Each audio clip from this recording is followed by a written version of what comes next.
Assalamualaikum warahmatullahi wabarakatuh. Kami dari kelompok 6 ingin mempresentasikan video kami tentang Resource Nationalism on Rusia yang beranggotakan Saya Raja Saluzati. Saya Raisa Latifah, saya Kalista Parmusti dan Saya Rahmat Adi Pratama. enjoy for watching. Rusia berperan penting dalam industri energi sebagai salah satu negara dengan cadangan energi terbesar di dunia. Minyak dan gas alam yang menopang geoekonomi Rusia termasuk strategi geopolitik dan geoekonominya. Sejak Uni Soviet runtuh, Vladimir Putin telah menggunakan nasionalisme sumber daya untuk meningkatkan kontrol pemerintah atas sektor energi. Langkah ini bertujuan untuk mendapatkan pengaruh di seluruh dunia dan menjadikan Rusia sebagai negara adidaya energi. Dengan demikian, nasionalisme sumber daya alam menopang kedaulatan ekonomi dan diplomasi energi. Namun, strategi ini terancam oleh konflik geopolitik, terutama dengan negara-negara barat, pergeseran biaya energi dan sanksi internasional. Pertimbangan internal seperti ketergantungan pada pendapatan energi dan alokasi hasil dari pusat ke daerah juga memperumit pengelolaan sumber daya energi. Temuan mereka juga menunjukkan bahwa daerah lebih sadar akan ketidaksetaraan distribusi ekonomi daripada pusat terkait nasionalisme sumber daya. Di lokasi-lokasi secara geografis terpencil dan sulit secara teknologi, dukungan untuk privatisasi dan kerjasama internasional cukup kuat, tapi kontrol negara dalam industri energi tetap dominan. Rusia adalah salah satu kekuatan utama dalam pasar energi global, didukung oleh cadangan minyak, gas, batu bara, dan uranium yang melimpah.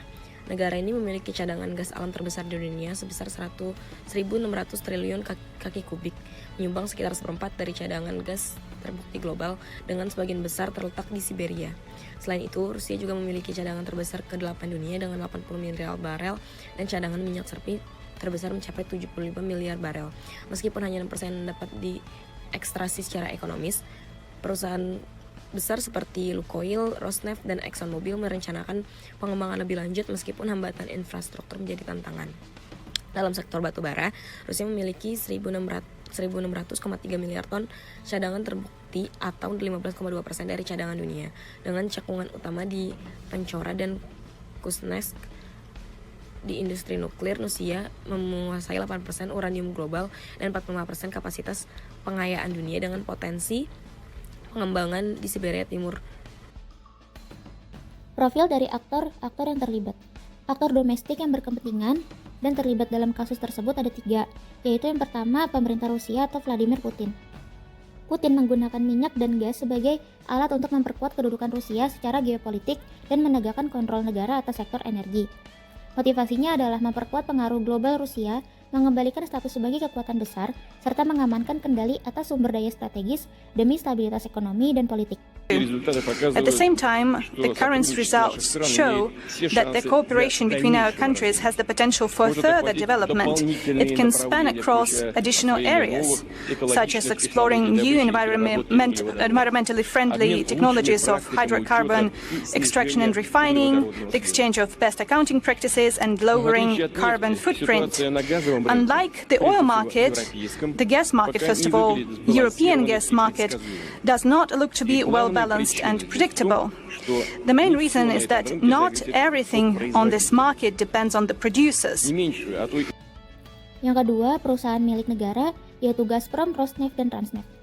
Perusahaan milik negara ini menjalankan kebijakan nasionalisme energi dengan motivasi memaksimalkan keuntungan negara dan memperkuat dominasi negara di sektor energi strategis. Yang ketiga, ada akademisi dan universitas teknik. Mereka mendukung dan mempengaruhi kebijakan energi melalui penelitian dan kolaborasi teknis dengan industri migas, menjamin kebijakan nasionalisme sumber daya lewat inovasi dan penelitian sesuai kebutuhan industri dan negara. Aktor luar negeri yang berkepentingan dan terlibat dalam kasus tersebut ada 2. Yang pertama ada perusahaan asing, yaitu Shell, Mitsui, dan Mitsubishi. Meskipun mereka terlibat dalam proyek joint venture dengan perusahaan-perusahaan Rusia, mereka bisa dianggap sebagai tantangan potensial terhadap kontrol penuh Rusia atas sektor energi, terutama terkait dengan potensi konflik kepentingan antara kepentingan asing dan kontrol nasional. Yang kedua adalah negara-negara Eropa, konsumen utama energi Rusia, namun juga alat geopolitik Rusia. Beberapa negara Eropa berupaya mengurangi ketergantungan dengan mencari alternatif energi, menjaga pasokan energi sambil mengurangi ketergantungan demi keamanan masa depan. dimensi yang mempengaruhi. Yang pertama ada dimensi politik.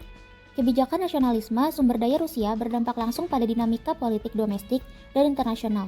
Di dalam negeri, pemerintah Rusia di bawah Vladimir Putin memperkuat kontrol atas sektor minyak dan gas untuk mempertahankan stabilitas politik dan memperkuat legitimasi pemerintah.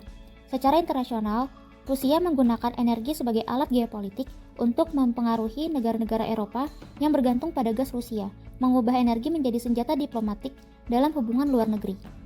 Yang kedua, ada dimensi ekonomi. Sumber daya energi seperti minyak dan gas menyumbang sebagian besar pendapatan negara Rusia, menyokong anggaran federal dan pengeluaran militer.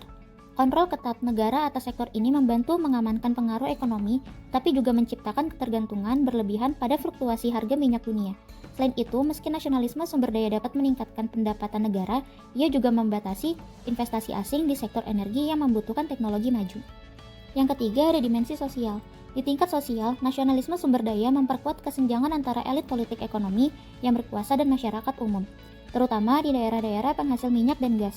Pendapatan yang dihasilkan dari eksploitasi sumber daya ini seringkali tidak merata, memperdalam ketimpangan antara pusat dan daerah, terutama di wilayah perbatasan Rusia yang kaya sumber daya tetapi kurang berkembang. Yang terakhir yaitu dimensi budaya. Secara budaya, nasionalisme sumber daya menghidupkan kembali narasi kebanggaan nasional Rusia sebagai superpower energi. Hal ini menciptakan imajinasi nasional yang mendefinisikan identitas Rusia melalui kekayaan sumber daya alamnya, yang dianggap sebagai warisan bangsa. Namun, narasi ini juga menghadapi kritik dari mereka yang merasa bahwa ketergantungan pada minyak dan gas membatasi potensi inovasi dan diversifikasi ekonomi. Selanjutnya, strategi yang dilakukan oleh para aktor. Yang pertama, nasionalisasi energi aset. Untuk mengatasi pengaruh oligarki dan memastikan kendali penuh atas sumber daya energi, pemerintah Rusia di bawah Vladimir Putin menasionalisasi aset-aset energi strategis, seperti perusahaan minyak Yukos yang sebelumnya diprivatisasi. Ini bertujuan untuk memperkuat posisi pemerintah dalam menjaga stabilitas ekonomi dan politik, serta memastikan bahwa keuntungan dari minyak dan gas mengalir ke negara. Yang kedua, penggunaan energi sebagai alat geopolitik. Pemerintah Rusia menggunakan energi, khususnya gas, sebagai alat geopolitik untuk menekan negara-negara Eropa yang bergantung pada pasokan gas Rusia. Langkah-langkah ini seperti pemotongan pasokan gas ke Ukraina merupakan strategis untuk mempertahankan pengaruh di kawasan Eropa Timur dan Uni Eropa. Yang ketiga, pembatasan investasi asing.